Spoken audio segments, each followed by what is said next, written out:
Otep à tous, bien-aimés frères et sœurs. Donald Trump est décidé à détruire les pays européens. En tout cas, Donald Trump ne va pas sur le dos de la cuillère. Hier, Donald Trump demandait à ce que les pays européens puissent investir jusqu'à hauteur de 2%. Il y a quelques années, sur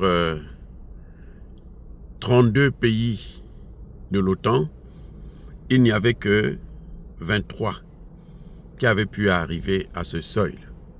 Mais alors, avec beaucoup de peine. Donc, 2%, c'est déjà très très difficile. C'est à peine en 2024 que la France est arrivée enfin à atteindre le seuil de 2%. Mais alors, je dis bien avec toutes les peines.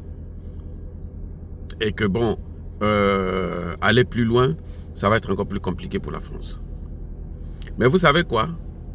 Donald Trump dit maintenant que 2% c'est peu. Si on veut vraiment assurer la défense européenne et occidentale, il faut au moins 5% pour chaque pays de l'OTAN. Tous les membres de l'OTAN doivent dépenser 5% de leur PIB pour la défense, pour acheter les armes ou pour développer l'industrie militaire. Alors, quand il parle de 5% là, vous savez quoi? Il n'y a aucun pays jusqu'à maintenant qui arrive à 5%, même pas les États-Unis eux-mêmes. Vous avez la Pologne qui est à 4,12%. Vous avez l'Estonie qui est à 3,43%.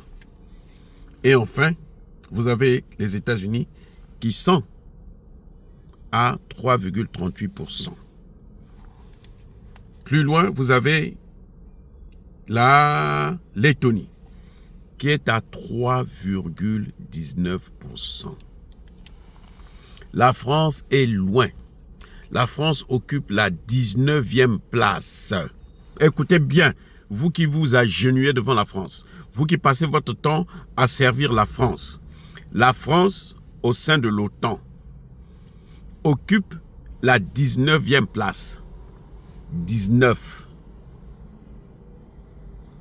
La 19e place. Avec à peine 2,06. Donc, en fait, 2%. Elle n'atteint même pas 2,1%. Elle est à 2%. Les amis, je vous donne ces chiffres-là pour que vous compreniez un peu comment la France est devenue une puissance de seconde zone.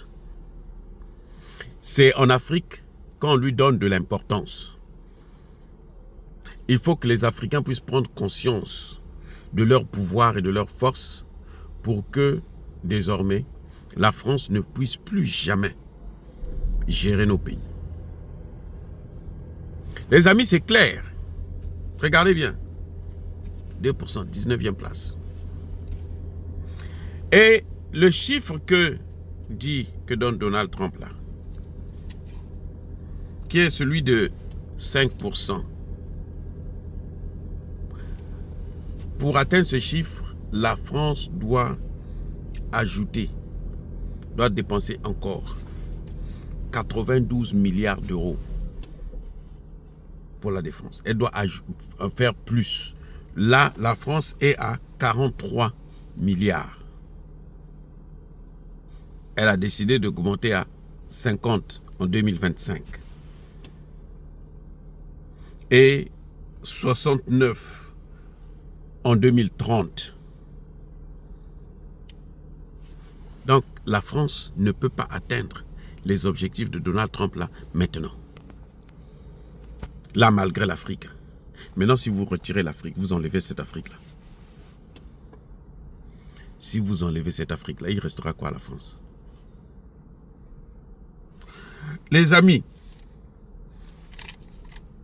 là où même les États-Unis arrivent à atteindre 5%, ce n'est pas la France qui peut atteindre les 5%. Mais si elle atteint si déjà les Français sont obligés aujourd'hui pour manger de fouiller dans les poubelles,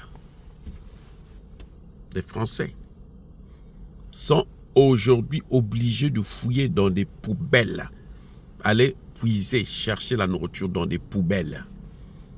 Je parle de poubelles, hein, c'est pas moi, je parle des poubelles. En France. Et donc, la France, si elle veut s'en sortir là, écoutez bien, si elle veut s'en sortir pour régler cette affaire-là, la France est obligée de reconquérir l'Afrique, de recoloniser l'Afrique. Et c'est ça que les Français ont en tête, parce qu'ils savent que sans ça, là, ils ne peuvent rien faire. Ils vont continuer à dégringoler jusqu'au plus bas niveau, si ils n'ont pas l'Afrique. Parce que jusque-là, c'est nous qui avions toujours couvert, fait de la France une puissance. Et il faut maintenant que les Africains comprennent ça. Il y a des minables hommes politiques qui ne jurent que sur la France. D'abord pour avoir le pouvoir, mais aussi pour se maintenir au pouvoir. Qu'ils sachent que cette politique-là, ça va les amener dans une situation terrible. Que tout le monde, personne ne peut accepter aujourd'hui. Donc les amis, voyez, pourquoi la France est en train de passer tout son temps à insulter les pays africains? C'est pour briser le moral des pays africains. On brise le moral et après maintenant, on cherche à venir les conquérir. Voilà ce qui est en train de se passer. Bien-aimés frères et sœurs, encore une fois de plus, soyez bénis, soyez abondamment bénis par le Dieu des Kémites et par nos ancêtres angélisés. Mais que tous ceux qui persécutent le continent africain, le pillent et le déstabilisent, qu'ils soient noirs, blancs, chinois, arabes, juifs, indiens ou qui qu'ils soient punis, maudits, foudroyés, neutralisés, écrasés, effacés par le Dieu des Kémites et par nos ancêtres angélisés. Vive l'Afrique éternelle, j'ai dit et j'assume.